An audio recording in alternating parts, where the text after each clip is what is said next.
Bem-vindos a um novo ciclo aí de conversa sobre democracia, democracia em erosão, um tema que vem sendo aí abordado em reportagens do Estadão nos últimos meses, e hoje o tema da nossa conversa é sobre América Latina, riscos e possibilidades, uma parceria aí com a Fundação Fernando Henrique Cardoso e o Estadão.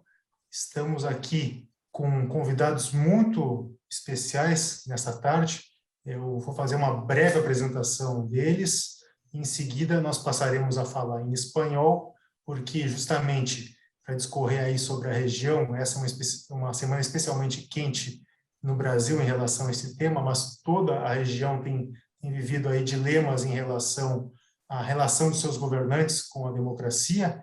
Trouxemos para falar sobre o nosso continente a Liliana Derris, doutora em Sociologia, especialista em política latino-americana, sistemas eleitorais, partidos políticos e políticas públicas. Ela é argentina, autora e coautora de 9 livros. A Liliana é pesquisadora sênior do Conselho Nacional de Investigações Científicas e Técnicas da Argentina e professora da Universidade de Buenos Aires. O nosso segundo especialista convidado, um nome familiar para os leitores do Estadão, Moisés Naim, doutor em economia pelo MIT, foi ministro de Desenvolvimento, diretor do Banco Central da Venezuela, diretor executivo do Banco Mundial e editor-chefe da revista Foreign Policy. É colunista do Estadão e autor de mais de 14 livros sobre assuntos internacionais, economia política. Os leitores conhecem bem ele das edições de segunda-feira no Estadão. E me acompanhando aqui na mediação, o Sérgio Fausto, dispensa maiores apresentações aqui do público brasileiro interessado nesse assunto. Ele é cientista político, diretor da Fundação Fernando Henrique Cardoso e também colunista do Estadão. Sérgio, empezamos a falar de América Latina, democracia en erosión, y en una semana especialmente caliente en Brasil. ¿Cómo hacemos esta conexión entre la situación entre los países de la región? ¿Qué te parece? Bueno, si me permite antes, bueno, buenas tardes a todos y todos. Yo quisiera, por 15 segundos que sean, mostrar las empresas que nos apoyan en la Fundación Fernando Henrique Cardoso, sin las cuales no nos sería posible. Bueno, acá estamos, Estadão y Fundación. Mil gracias, Rodrigo, por la colaboración. Y mis agradecimientos a las empresas que apoyan a la Fundación Cardoso y que nos permiten hacer eventos como el de hoy. Yo empezaría con la siguiente pregunta a nuestros dos invitados, empezando por Liliana y después Moisés. Creo que 5 minutos cada uno para hacer las intervenciones iniciales, ¿no? Pese a que cada país en América Latina en general y en América del Sur en particular tengan sus características, la verdad es que cuando uno mira la historia hacia atrás, identifica que hay una cierta sincronicidad de cambios políticos en los varios países. En los años 80 vivimos la llamada tercera ola democrática, se cayeron las dictaduras en la región, ¿no? Florecieron las democracias. Las 2 décadas siguientes, 90 y la primera del siglo XXI, nos pareció a todos que se había consolidado la democracia en la región, ¿no? Para usar una expresión en inglés, que la democracia se habría tornado the only game in town. Mi pregunta es a Liliana y después a Moisés, ¿en qué ciclo político está ingresando la región ahora? ¿Hay riesgos de desconsolidación de los regímenes democráticos en la región, o esta sería una afirmación quizás un poco exagerada? Liliana, la palabra es tuya por 5 minutos. Muchas gracias y buenas tardes a todos. Efectivamente, los 90 fue una época de apogeo de democracias en la región y ahora estamos en un cambio epocal muy grande. Yo centraría la idea en este cambio en que, a diferencia de los 90, hoy Estados Unidos ni exporta democracia ni interviene en la comunidad internacional más allá de una retórica no toma ninguna medida, de modo que Maduro lo hizo, Ortega lo está haciendo, incluso hoy hasta a Sergio Ramírez persigue, o tenemos a un Bukele. Esto es, hay un amplio margen de maniobra para deteriorar los controles con los que funciona una democracia liberal representativa y sobre todo el avance sobre el poder judicial sin que pase nada. Es decir, los gobiernos tienen mucho más margen de maniobra si quieren producir estas desviaciones lentas que progresivamente van transformando de pronto una democracia en una autocracia, como lo hizo Maduro.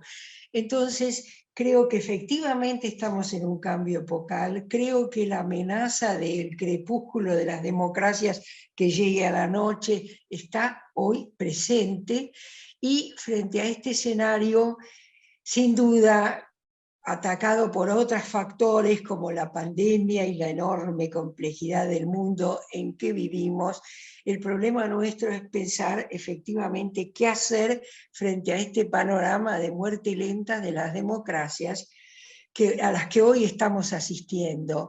No sé si esto contesta a tu pregunta, pero en realidad yo creo que además hay un impacto del trumpismo por el cual esta época la verdad y la confianza se ha roto, y además con las redes sociales y la tecnología de la comunicación, toda la relación entre la política y los representados se transformó, lo cual es un talón de Aquiles para intentar defender los pilares de lo que fue la democracia representativa, que en los 90 parecía ser el único juego posible.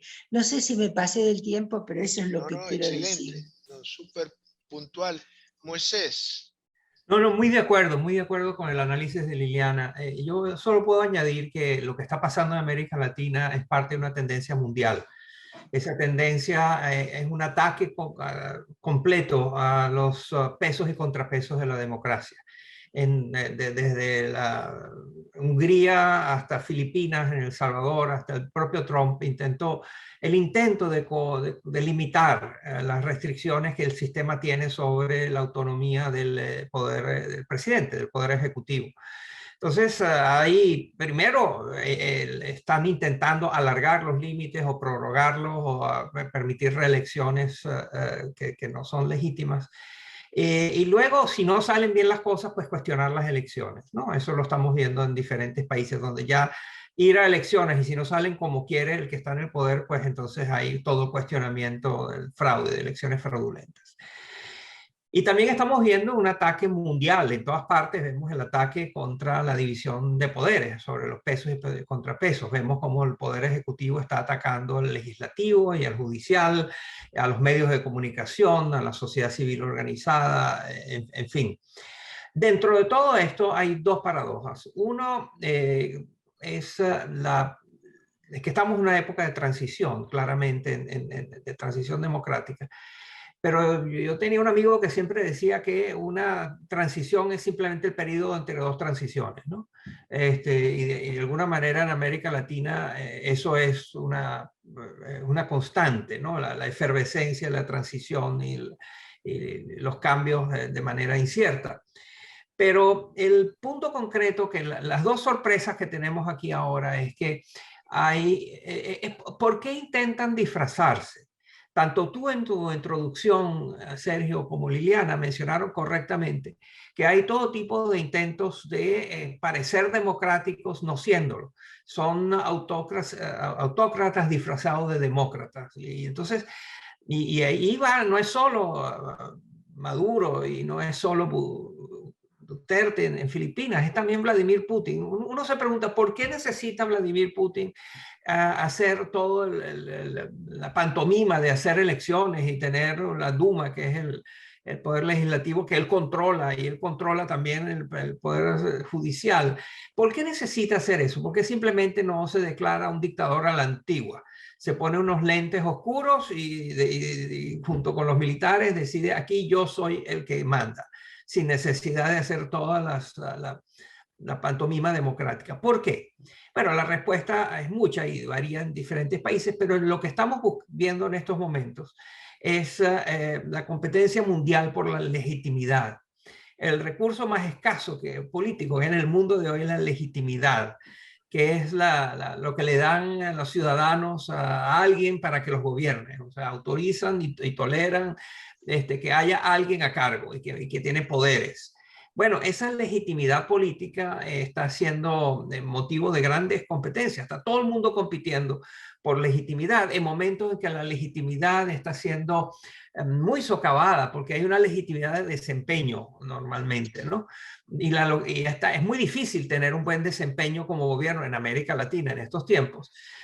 Si tienes la pandemia, si tienes el cambio climático y los huracanes cada tercer día y otros eventos climáticos, si tienes una sociedad indignada en la calle, efervescente, activada y muy preocupada de no perder su estatus socioeconómico, aunque sea precario.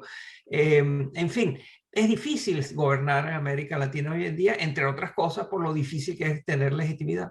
Una pregunta que tiene que ver con lo que empezamos a hablar, pero pone algunos números, ¿no? A una sensación que hay en la región de que, bueno, mucha gente está desesperanzada con las instituciones, no ha visto llegar a su cotidiano la mejora que suponíamos que la democracia fatalmente traería en los 90, a principios de los 2000, como mencioné.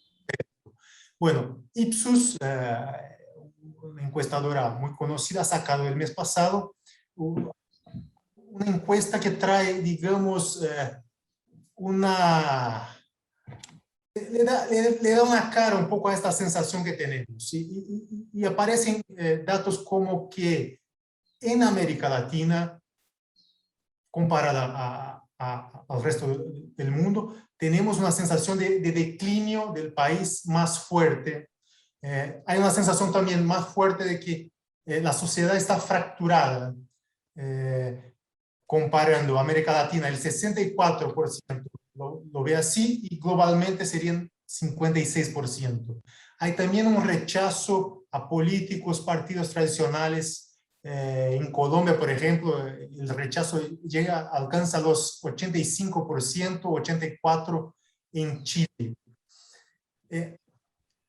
Una vez que tenemos los números, y esto nos da razón para preocuparnos, ¿qué se puede hacer? ¿Qué tipo de información podemos traer a esta población de que todavía la democracia sigue siendo la mejor opción? Por favor, diría de ustedes. Difícil pregunta porque la versión al estudio del Global Ipsos realmente da un panorama muy desolador porque Brasil, Argentina o Chile aparecen con más de 2/3 de gente que opina que el declino es irrefrenable o la sociedad está fracturada, o un promedio del 60% cree que los ciudadanos deben decidir en referéndum las políticas públicas de sus países. No cabe duda que la diferencia, digamos, la brecha entre los ciudadanos y la política es enorme, y que frente a eso la pregunta de qué hacer es muy importante en un mundo, yo diría, abrumadoramente complejo, donde es muy difícil encontrar el lenguaje político capaz de expresar este mundo expresivo y conectado, pero además capaz también de razonar con este mundo y de poder transmitir la perspectiva de un futuro que no sea solo amenaza por el virus o amenaza por las economías rotas y por el descenso social brusco y toda la complicada situación en que vivimos, mezcla de pandemia, de economías en recesión o definitivamente destruidas como la Argentina. Y claramente, ¿qué podemos hacer? Yo creo que es la pregunta clave del millón. Mi impresión es que en casos como en Brasil, el mismo Argentina, el presidente Cardoso estuvo aquí, yo no sé si hace ya 2 o 3 años, y los argentinos le preguntaron en un foro cuál era realmente el mayor obstáculo que la Argentina enfrentaba para resolver ese problema, y Fernando Enrique Cardoso contestó a los argentinos. Yo creo realmente que una coalición de centro que neutralice la permanente polarización continuada en casos como Argentina, como Bolivia, como Ecuador, es un camino hacia adelante, cómo construirla, porque de lo que carecemos son de liderazgos democráticos capaces de comunicar expresiva y racionalmente y con una enorme habilidad política que surjan de la necesaria legitimidad social, pero que sean capaces de emprender un camino difícil, que no es solo el de los inmediatos logros, porque en estas situaciones de pandemia combinada con crisis climática y economías en franco declive, ¿qué tenemos? La gente en situaciones de vulnerabilidad, caída, exclusión creciente, mucha furia, y convencerlas del Valle de Lágrimas hacia un futuro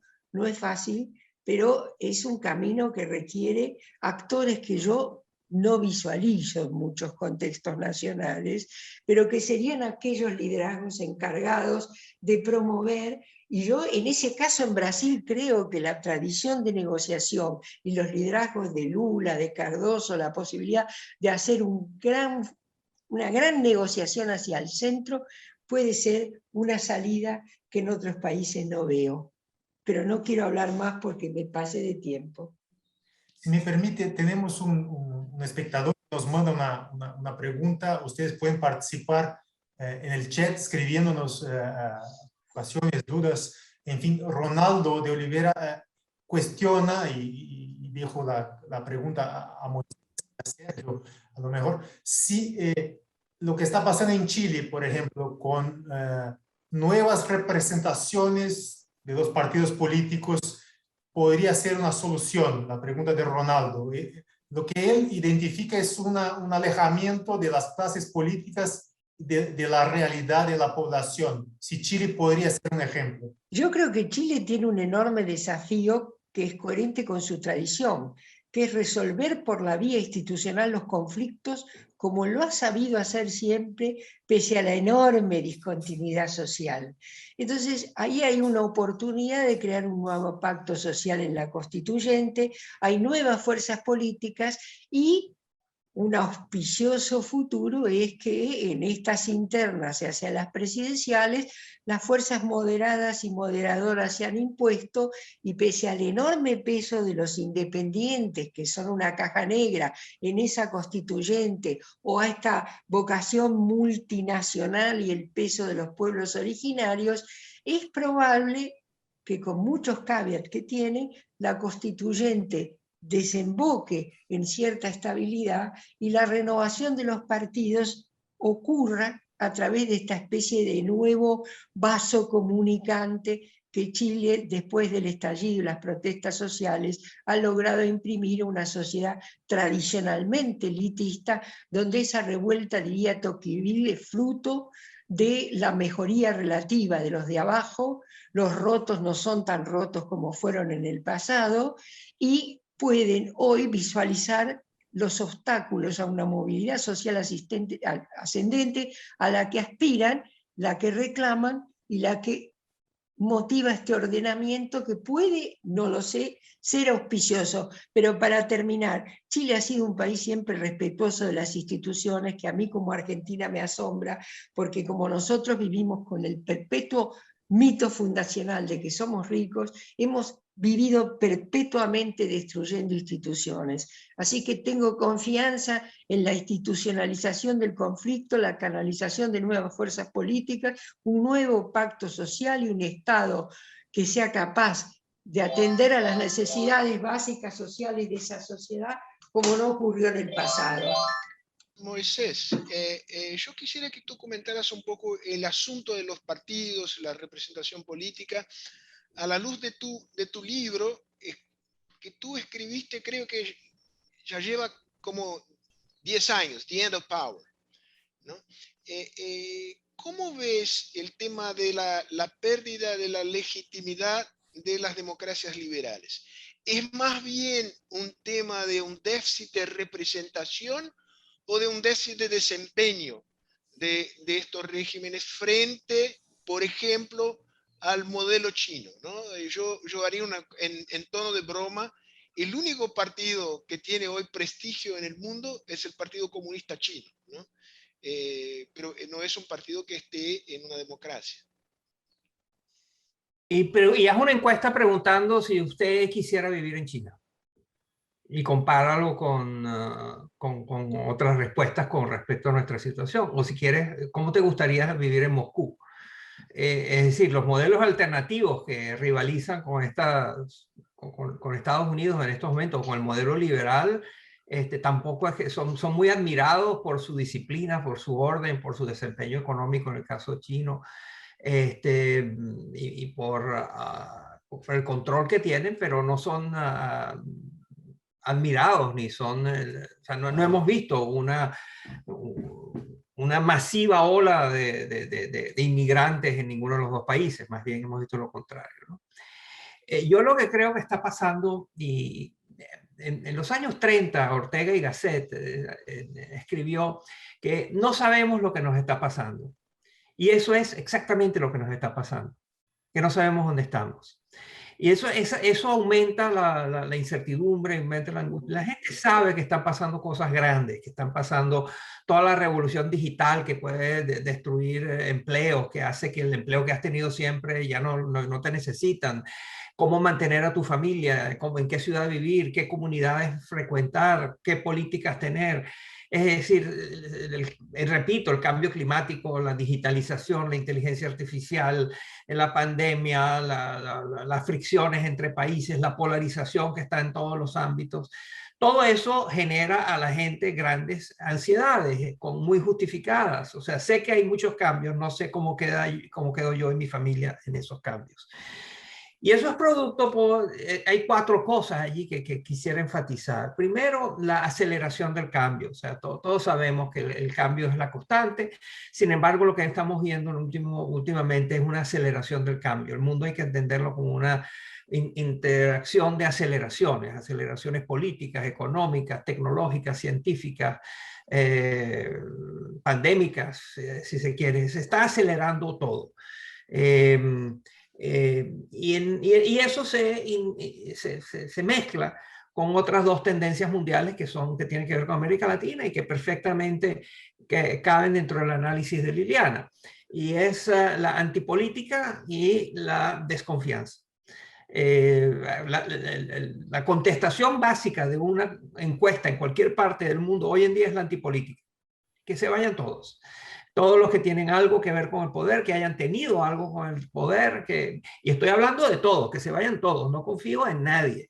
No confío en los medios de comunicación, no confío en los políticos, en los banqueros, en los escritores, en las iglesias, en los militares. No confío en nadie y no tengo confianza.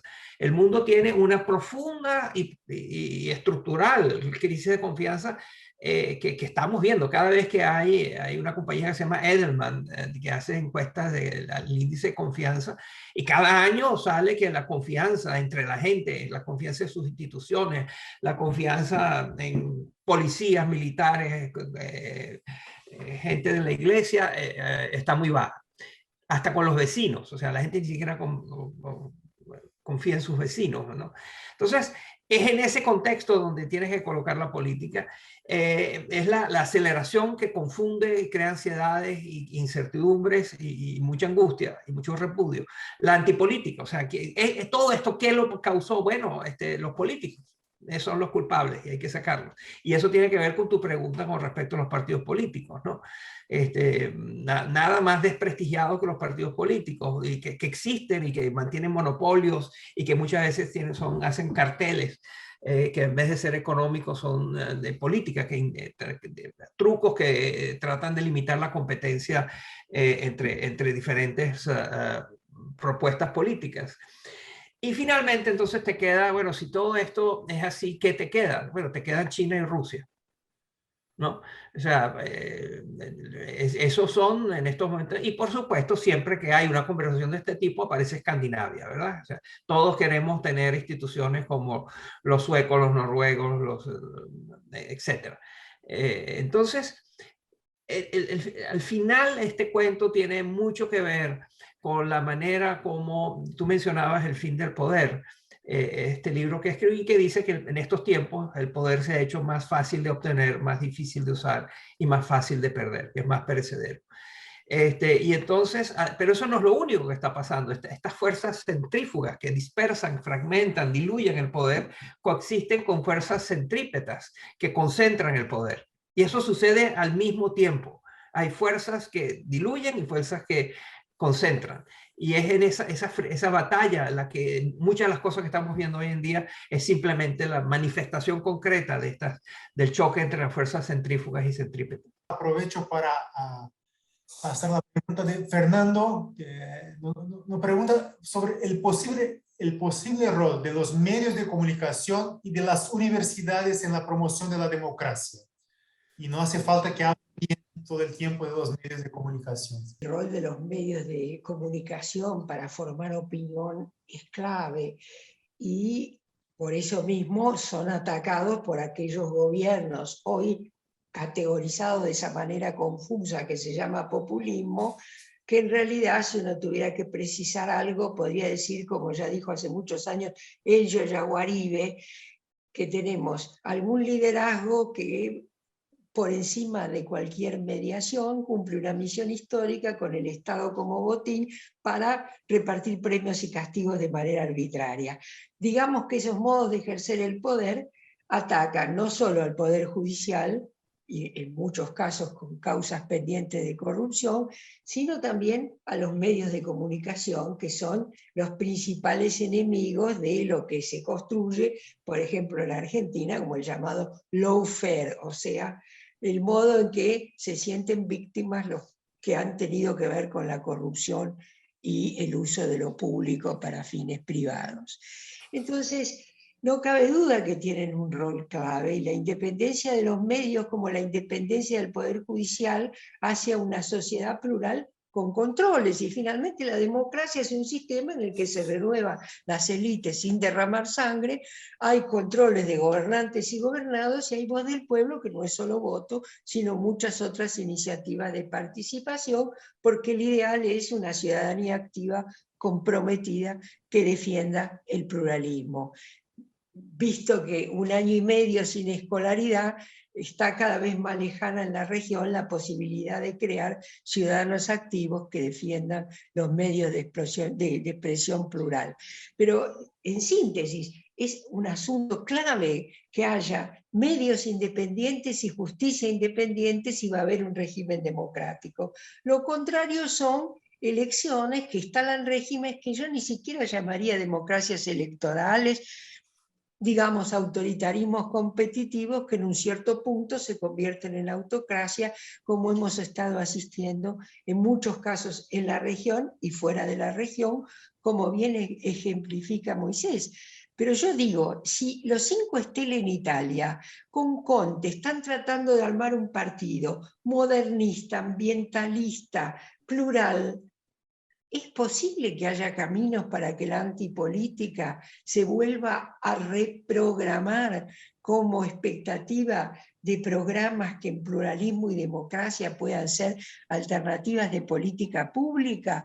Yo quisiera ser más pesimista, es un lapso, más pesimista no se puede ser, pero quisiera mantener cierto optimismo frente a estas utopías regresivas que nos asolan y pensar que es posible imaginar un futuro con una dirigencia responsable que sea capaz de hacernos atravesar este valle de lágrimas y que podamos llegar a sostener una democracia no meramente como elecciones más o menos competitivas, cada vez menos competitivas, sino como sociedades plurales abiertas al mundo que resuelvan el desafío que hace mucho Ralph Dahrendorf puso muy claro, que es la famosa cuadratura del círculo.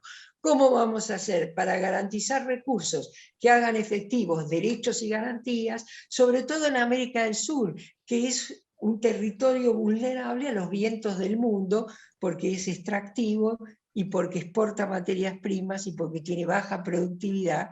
Y todas estas cuestiones forman parte de la agenda de lo que esperamos sea una dirigencia capaz de conducir hacia, de una manera realista, un futuro posible en este mundo complejo. Estando de acuerdo con todo lo que dice Liliana, sin embargo, estoy seguro que ella comparte conmigo que la conversación hoy en día ya no es sobre los medios de comunicación tradicionales, ¿no? Las palabras mágicas aquí son redes sociales, ¿verdad? Es el YouTube, el WhatsApp, el Facebook y todo lo que eso implica. Y eso viene asociado a dos cosas. O sea, los medios de comunicación en estos tiempos, en muchos países, en vez de ayudar a la democracia, la están fragmentando, la están polarizando, la están haciendo más difícil de operar, de llegar a acuerdos, están haciendo a los países ingobernables. Entonces, esa polarización que estamos viendo, y que yo he escrito sobre la globalización de la polarización, está en todas partes.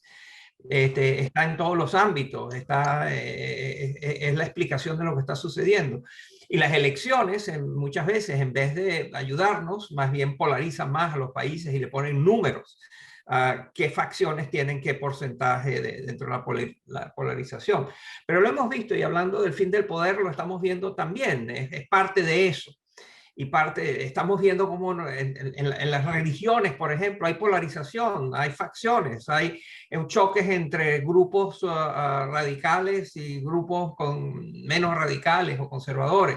Lo estamos viendo, por supuesto, en los medios de comunicación, y eso me lleva al gran tema, que mucho de lo que está pasando y de la confusión y todo lo demás tiene que ver con la guerra contra la verdad. Esta idea de que no hay nada cierto, que todo es relativo, que todo el mundo es Foucault, todo el mundo es filósofo francés, y por lo tanto la verdad es etérea, intocable y no digna de ser discutida como un instrumento. Entonces, bueno, frente a eso está la verdad. Hay verdades que no son debatibles, pero en todo caso, el tema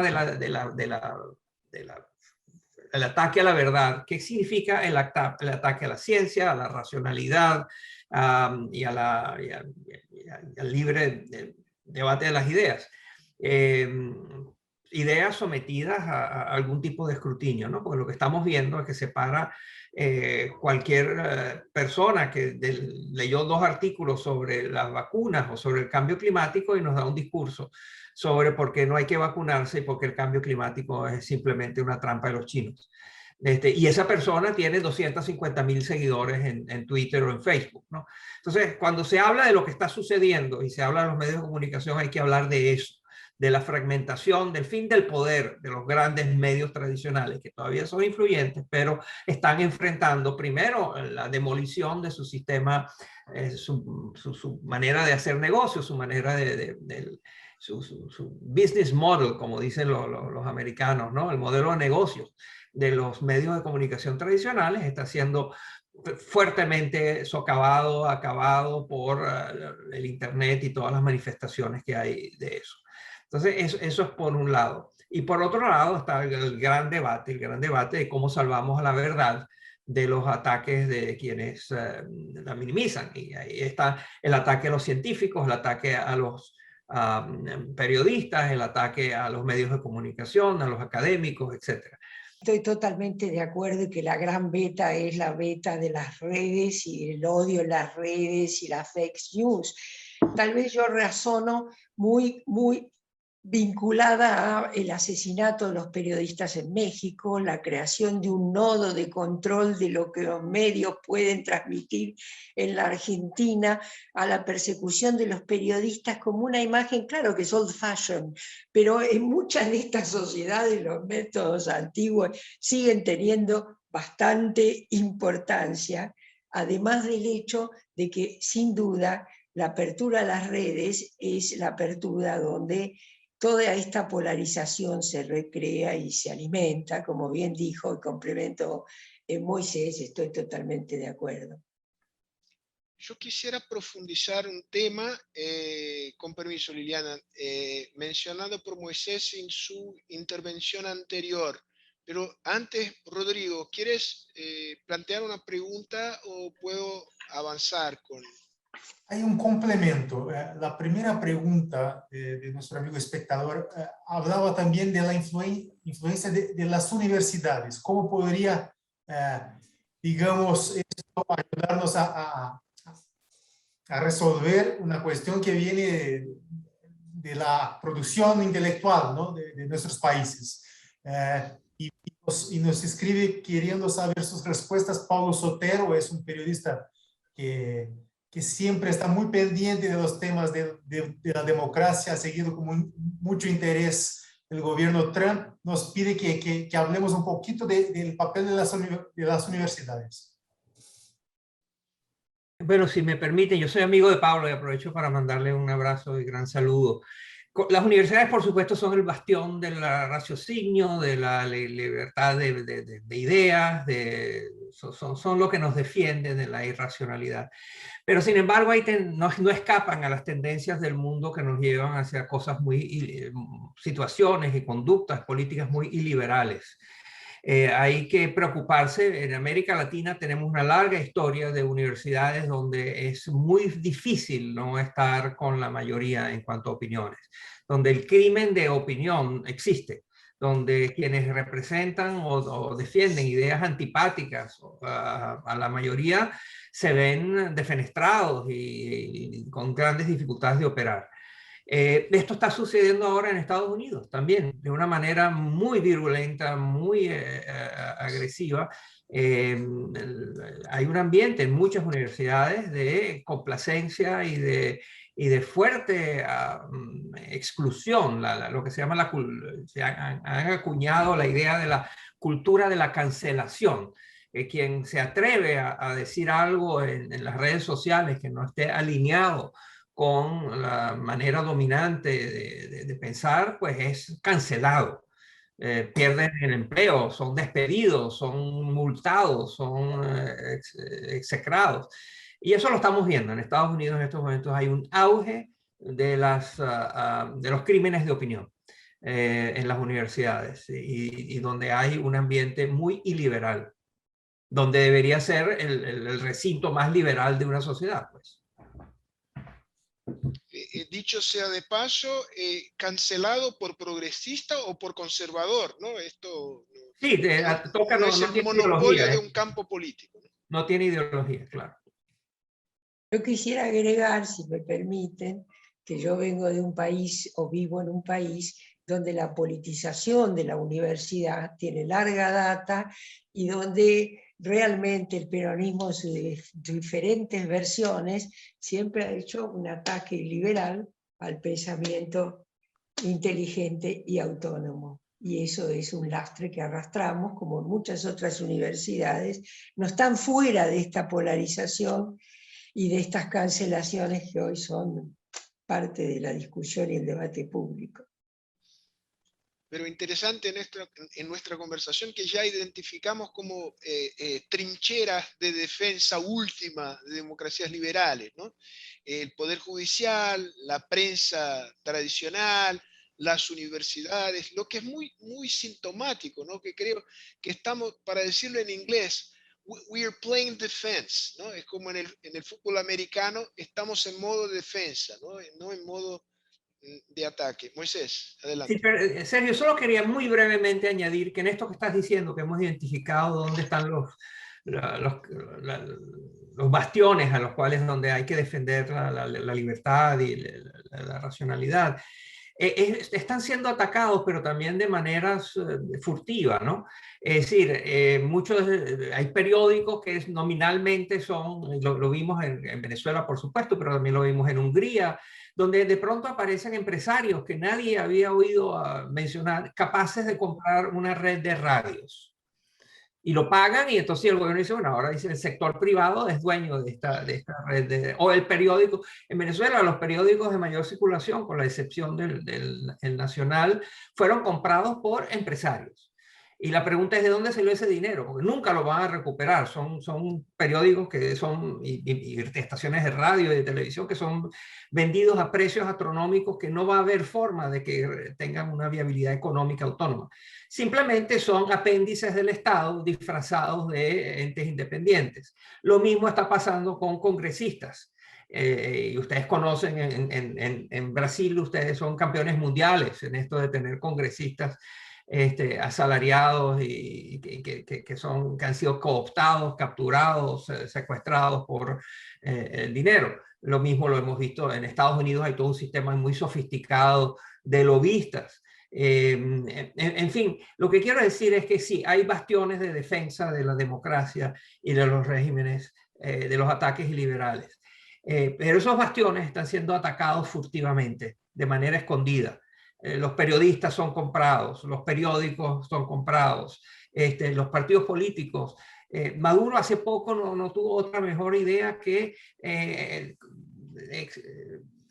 tomar a los partidos políticos. Simplemente los expropió. Maduro expropió a los partidos políticos tradicionales. Y estamos hablando de partidos políticos como Acción Democrática, como CUPEI. En este caso no fue tan furtivo Maduro, ¿no? Sí, fue directo, ¿no? En este caso fue totalmente directo, pero entonces ahora los venezolanos que vayan a elecciones y votan por Acción Democrática, en el fondo están votando por Maduro. Entonces, lo que es muy, mantiene la cáscara, pero vaciada de todo el contenido. Lo que es muy pura típico, escenografía democrática que no tiene, detrás de la cual hay cartón y papel, y no hay realmente instituciones, como decía al comienzo Liliana. Liliana, por favor. No, yo concuerdo, pero además en la propia experiencia de la Argentina, el control de las cajas, porque acá hay un dato que más allá de las tendencias regionales y las diferencias específicas de los sistemas políticos, hay un tema clave, es que la capacidad de gerencia de los estados es muy distinta. En la Argentina el estado es un rompecabezas que nadie sabe cómo rearmar desde la mitad de los años 70. Pero el manejo de la caja del Estado, ¿esto qué quiere decir? Que una organización política controla los recursos del Estado, controla la organización de los desocupados, que es un modelo, los piqueteros están en proceso de ser sindicalizados y de reconocerse su personería jurídica, y que ese enorme caudal relativo, por supuesto, a la miseria del conjunto, permite una capacidad de control y de deterioro de todo lo que pueda reforzar la democracia enorme. Y cooptar diputados, cooptar en el Congreso, pero cooptar en general, es una cosa muy manifiesta que deprime mucho, porque además la corrupción queda impune en la medida en que un gobierno llega al poder y de alguna manera empieza, no del todo, pero ya avanza, acerca de condonar todas las causas pendientes, que son tan escandalosas que basta ver volar los bolsos con dólares y sin embargo todos salen indemnes a la calle. Liliana, otra trinchera mencionaste, ¿no? Que es mantener, aunque sean islas de carácter público, al interior de un Estado que dejó de ser un ente de carácter público porque fue penetrado y cooptado por intereses privados, ¿no? Entonces que hay otra trinchera importante, porque aunque no sea condición suficiente, un Estado republicano es condición necesaria de la democracia. Rodrigo, ¿quieres hacer hay preguntas otras que no, puedes ir con las tuyas, Sergio. No, yo no quisiera, yo no tengo tendencias partidísticas, yo no quisiera monopolizar la representación acá. No, yo quisiera volver a un comentario que hizo Moisés unos cuantos minutos atrás, donde dijo, bueno, hay muchas fuerzas centrífugas, pero hay también fuerzas centrípetas que están concentrando poder, ¿no? Yo quisiera saber cuáles son las fuerzas que están concentrando poder, cuáles son los actores que están, por decirlo de alguna manera, por detrás de estos procesos, y de qué manera esta concentración de poder a nivel mundial afecta a América Latina. Yo tengo la sospecha que nos estamos quedando al margen de la historia, ¿no? Y perdiendo grados de autonomía como para inserirnos en el mundo con alguna chance de desarrollo. ¿Estoy exagerando, Moisés? Quisiera escucharte sobre esto. Tienes razón. Pero son dos preguntas, ¿verdad? La primera es quiénes son los actores que están en choque entre las fuerzas de la concentración y las fuerzas de la fragmentación, ¿no? Y la segunda pregunta es cómo se inserta América Latina en el resto del mundo en este siglo, ¿no? Comenzando por la primera, allí no necesariamente hay actores, hay fuerzas que fragmentan, que son tecnológicas, simplemente la tecnología, o son demográficas, o son urbanísticas. El hecho que la sociedad moderna esté concentrándose en ciudades hace más difícil, paradójicamente, el ejercicio del poder, porque son sociedades urbanas, informadas, activadas, conectadas y coordinadas. Entonces, eso ciertamente es más fácil controlar una sociedad rural con ciudadanos desperdigados en grandes espacios con dificultades de coordinarse que manejar una ciudad en la cual hay 10 millones de personas furiosas por lo que está pasando, ¿no? Entonces, los protagonistas de estos no son solamente las fuerzas que hacen, las fuerzas centrífugas o centrípetas, no solo son alimentadas por personas específicas, sino también por cambios sociales importantísimos que tienen que ver, que van desde, y que no todo tiene que ver con Internet, de paso, ¿no? Sino que hay cambios estructurales en la demografía, en la distribución del ingreso, en las estructuras de consumo, inversión, gasto gubernamental, etc. Entonces, ahí hay todo eso, ¿no?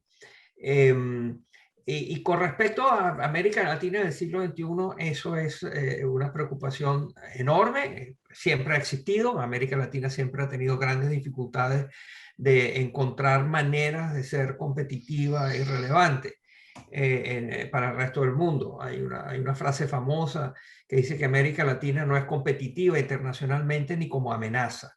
Que otros países tienen armas nucleares, otros tienen armas, grandes ejércitos, otros, en fin, tienen guerras, tienen terroristas suicidas, pero América Latina lo que tiene es, en estos momentos, para su inserción internacional, tiene esencialmente emigrantes, y en Estados Unidos el debate sobre América Latina se concentra sobre cómo atender la crisis migratoria que hay en la frontera sur de los Estados Unidos con México y de México con el Triángulo Norte de Centroamérica. Esa es la política internacional, la política de Estados Unidos hacia América Latina, no hay otra. Y a nivel mundial, pues hay el gran enfrentamiento entre Rusia, China y Estados Unidos. Y allí Latinoamérica ya está empezando a servir de balón de fútbol, donde las superpotencias le dan patadas y lo tiran de un lado a otro, como hemos visto que pasaba durante la época de la Unión Soviética, en la cual había países que eran donde había guerras en representación de las dos superpotencias, que en vez de enfrentarse directamente, se entrevistaban, se enfrentaban en campos de batalla de países pobres, por ejemplo, donde diferentes fracciones se enfrentaban. Pero aquí lo que está sucediendo, y simplemente termino volviendo a enfatizar la importancia de las aceleraciones. Todo lo que sabemos sobre el cambio hay que pensarlo en términos de aceleración. El cambio tecnológico, producto de la inteligencia artificial, de la revolución digital, está ocurriendo a una velocidad que está sorprendiendo hasta quienes más saben de eso, que viven todo el tiempo investigando esto, o trabajando o produciendo, están sorprendidos de la velocidad con la cual se está digitalizando la economía. Y quienes siguen el cambio climático están impresionados, asustados y casi en pánico de la aceleración que ha tenido los eventos climáticos catastróficos, que en teoría cosas que deberían estar ocurriendo dentro de 50 o 100 años están pasando ahora, en términos de deshielo, del aumento del nivel del mar, de las sequías y las tormentas, etcétera. Y está sucediendo también a nivel de la sociedad, ¿no? Profundos cambios en mentalidades que se han acelerado y que estamos viendo que están determinando el funcionamiento de la sociedad. Muy bien. Rodrigo, ¿alguna pregunta? Yo quisiera volver a Liliana, al inicio de la exposición de Liliana. Dime, ¿puedo o no? Estoy mirando acá las preguntas que nos llegan. Por favor. Seguro no vamos a poder preguntar todo lo que nos ha llegado, pero hay una síntesis que es la gente está preocupada por la solución, ¿no? Llegan pocas observaciones críticas o pesimistas, quieren tener algún tipo de salida de esto. Y una de las preguntas que llegó y que podría ser una apertura para cerrarnos a lo mejor, es el sistema de gobierno, por ejemplo. Laercio, ¿no? nos pregunta si la importación del sistema presidencialista americano no ha llegado a su, digamos, límite, y si podría los países adoptar algún sistema mixto. Se ha hablado aquí, Sergio conoce bien la discusión de un semipresidencialismo, algo que quitara un poco el poder del presidente y lo dejara más similar a un parlamentarismo. Quisiera saber la opinión de ustedes. Sergio, puedes ir con tus observaciones también. Está bien. Liliana. Muy rápido. Yo he participado desde los inicios de la recuperación de la democracia en los debates parlamentarismo, semipresidencialismo, Juan Lins, ad limitem o ad nauseam. Personalmente yo creo que ahora la discusión no es si vamos a morigerar el presidencialismo, porque hay primeros ministros en regímenes parlamentarios muy autoritarios. Creo que el foco de los problemas no está exactamente en ese diseño institucional, sino en otra parte, es decir, cuáles son las ideas que puedan iluminar un camino al futuro, desde una dirigencia que pueda hacer propuestas. Pero esa es mi modesta opinión. Yo realmente soy de la gente saturada con ese debate. Moisés, ¿qué piensas tú sobre la ingeniería institucional? ¿Es una solución o no?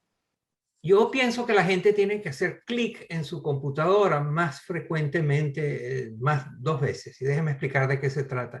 Hemos sido muy críticos, y creo que justificadamente, con los líderes. Todos estamos desilusionados, frustrados, alarmados por la incompetencia de los líderes, ¿no? Pero poco se habla de los seguidores. Y creo que hay un problema de seguidores tan grave como el de los líderes. El seguidor que hace una vez clic y ve una noticia que le parece interesante y la distribuye a todas partes. A esa persona yo le pediría que hiciera clic 2 o 3 veces para entender si es verdad eso, de dónde sale, cuál es el origen, es confiable. Eso parecería minúsculo y microscópico frente a los temas telúricos de los que hemos estado conversando. Pero es mi manera de identificar un tema que tiene que ver con cualquier modelo de... El reto no está solo en construir, hacer ingeniería institucional y crear formas de gobierno. El reto está en cómo hacer que la gente entienda que la democracia no consiste solamente en ir a votar una vez cada varios años, sino que la democracia necesita ser nutrida, cultivada, apoyada, desarrollada, enseñada y con grandes escrutinios todo el tiempo. Yo no estoy diciendo que la sociedad en general tiene que abandonar todo lo que está haciendo y dedicarse a la política. Eso es un lujo que no tenemos. La gente tiene que salir a trabajar para poder llevar comida a su casa. Y la política quita mucho tiempo y son muchas reuniones y no es fácil ser político de verdad. Pero tampoco es fácil ser nada, ser simplemente la antipolítica. No me interesa nada, no quiero saber nada, no me interesa qué hacen, que se vayan todos. Entonces, el que se vayan todos no nos ayuda, porque algunos tendrán que quedarse a llevar el barco, ¿no? Y entonces, en resumen, creo que hay que prestarle una renovada atención a los seguidores, no solo a los líderes. En América Latina no solo tenemos malos líderes, también tenemos malos seguidores. Seguidores indolentes, desinformados, relativamente flojos en cuanto a entender las cosas, y basta que encuentren algo que se alinee con sus expectativas, sus prejuicios, su religión, su forma de pensar, inmediatamente caen y creen en cualquier cosa que les puedan decir en ese ámbito, ¿no? Y finalmente hay una idea que es que tiene que haber cambios. Es muy difícil imaginar que las cosas pueden seguir sin mayores traumas si no se hacen ajustes importantísimos, tanto a la manera como los seguidores siguen y como los líderes lideran. Liliana, Yo me quería dio la decir impresión que querías hacer una... Concuerdo, pero a esos seguidores, a esos ciudadanos, además de formación cívica básica de la que carecen en poblaciones que llegan casi en muchos casos a la mitad de pobres en el país, que no tienen educación cívica y no entienden, de todas maneras, ¿cómo se hace para que la política sea interesante, para que le interese a los ciudadanos? Porque esto es lo que también depende de la capacidad de motivar un interés político en los ciudadanos, y que esto también es una responsabilidad de la dirigencia, volver a la política algo interesante para la ciudadanía, que además tiene que tratar de sobrevivir, y no es su tema que le vuelva interesante la política. Digo, hay una asimetría entre los que se desinteresan y hacen un clic y van a votar, y la dirigencia que tiene que tratar de comunicar y convencer por qué es interesante, por qué tiene que ver con la vida de cada uno la política. Comparto la ansiedad de la gente que quiere respuestas, no soluciones, pero me recuerdo del adagio británico que es muy bueno, ¿no? Para todo problema complejo hay una respuesta sencilla, y ella está equivocada, ¿no? Y acá estamos frente a un problema súper complejo, ¿no? Y de un grado de incertidumbre. Nos tocó vivir un cambio de época, ¿no? Y esto afecta a todas las dimensiones de la vida personal y de la vida social. Pese a la complejidad, creo que en esta conversación identificamos algunos puntos importantes. Por ejemplo, pilares que tenemos que defender, ¿no? La independencia del Poder Judicial, la independencia de la prensa, la independencia del pensamiento en la universidad. Identificamos la necesidad de crear un nuevo lenguaje político. ¿Cómo esto se va a concretar? ¿Qué tipo de liderazgo? ¿Qué tipo de partidos? La verdad, señores, es que no lo sabemos. Nadie lo sabe. Estamos experimentando cosas nuevas, unas van a resultar bien, otras van a resultar mal. Chile es un experimento interesante de la Convención Constitucional, pero nadie puede garantizar que va a terminar bien. Esta es la verdad, nadie lo sabe, ¿no? Y hay que estar atento y hay que tener un mindset democrático de cómo para aprender de estas experiencias. Lo más difícil es que la democracia es una especie de segunda naturaleza del hombre que va muy en contra de algunos instintos básicos nuestros, ¿no? Es más fácil creer que razonar, ¿no? Es más fácil afirmar una creencia que escuchar la opinión del otro y internalizar la opinión del otro. Así, hay todo un tema de educación cívica, de educación ciudadana, en un contexto que no es el contexto de los años 40, 50 en América Latina, donde había tres periódicos, una escuela que estaba, por lo menos no en Brasil, pero en Hispanoamérica, bien implantada, ¿no? Es un contexto mucho más fluido, mucho más complicado. Entonces, perdón, los intelectuales van a seguir hablando. Puede ser fastidioso, pero creo que es necesario. Creo que llegamos al final, ¿no? Nada más agradecer a Liliana, a Moisés, Sergio. Ha sido un placer, un honor estar con ustedes, y cerramos acá la transmisión. Las preguntas que llegaron y no hemos podido hacerlas, yo me encargo aquí de pasar a los participantes, ¿sí? Bueno, un gusto. Muchas Liliana, gracias. muchas Gracias. gracias. Moisés, muchas gracias. Cuídense. Hasta luego. Igualmente, Rodrigo, super gracias. obrigado, hein? Obrigado ao Bravo Matutino, nosso velho Estadão, velho e sempre novo. Obrigado pela parceria. Obrigado, um abraço.